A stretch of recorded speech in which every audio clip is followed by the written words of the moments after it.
اور اسلام میں عورت اور مرد برابر ہیں.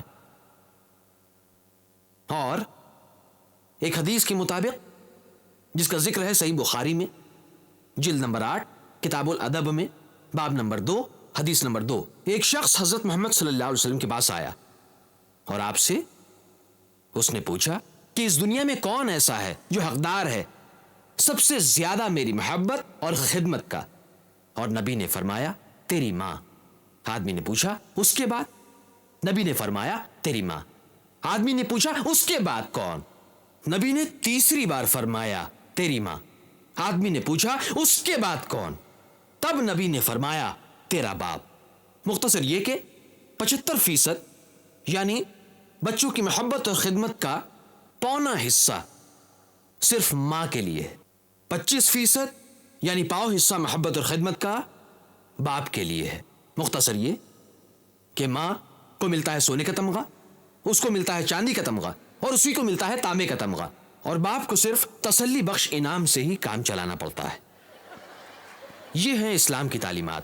اسلام میں مرد اور عورت برابر ہیں، لیکن برابری کا مطلب ہو بہو ہونا نہیں.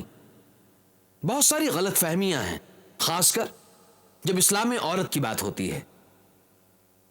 بہت سے مسلموں اور غیر مسلموں کو ایک غلط فہمی ہے جسے دور کیا جا سکتا ہے اگر آپ معتبر ذریعے کو سمجھیں جو قرآن اور صحیح حدیث ہے. جیسا کہ میں نے کہا مرد اور عورت کلی طور پر برابر ہیں، لیکن برابری کا مطلب ہو بہو نہیں ہے.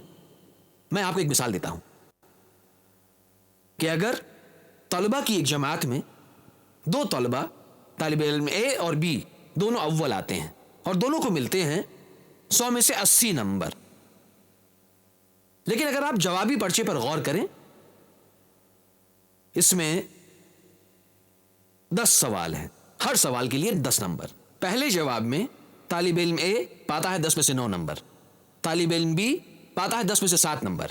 اس لیے سوال نمبر 1 میں طالب علم اے طالب علم بی سے بنسبت آگے ہے.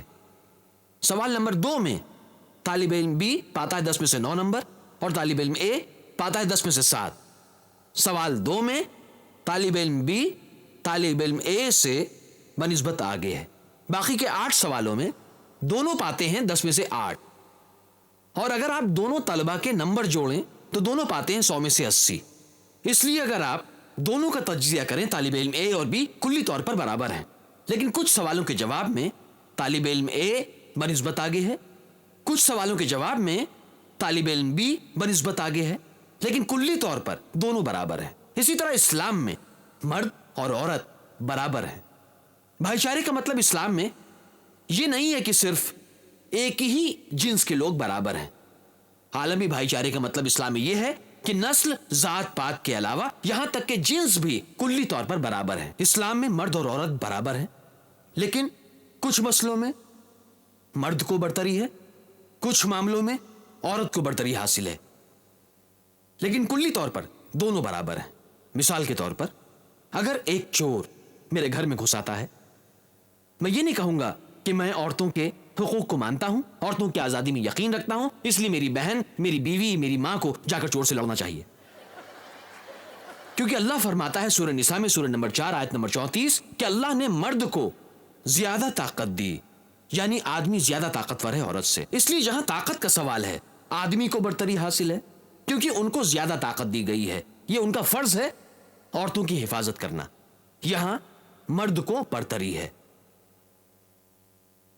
جہاں محبت اور خدمت کا سوال ہے جو بچوں کو اپنے ماں باپ کو دینی چاہیے، وہاں عورت کو برتری حاصل ہے. جیسا میں نے پہلے بھی کہا کہ ماں پاتی ہے 3 گنا زیادہ احترام اور خدمت باپ کے بنسبت. یہاں عورت کو برتری حاصل ہے، لیکن کلی طور پر اگر آپ غور کریں آدمی اور عورت اسلام میں برابر ہیں. اور زیادہ تفصیل کے لیے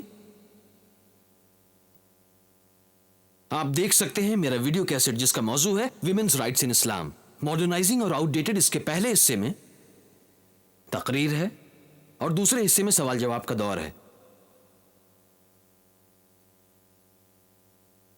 اس کیسٹ میں اس موضوع پر تفصیل سے بات کی گئی ہے اور بہت سی غلط فہمیاں جو لوگوں کے دماغوں میں ہیں یہاں دور کی گئی ہیں. اور میں نے اس تقریر میں اسلام میں عورتوں کے حقوق کو 6 بڑے حصوں میں بانٹا ہے: روحانی حقوق، معاشی حقوق، سماجی حقوق، قانونی حقوق، تعلیمی حقوق اور سیاسی حقوق. اور میں نے وہاں خلاصہ کیا ہے کہ کلی طور پر مرد اور عورت برابر ہیں.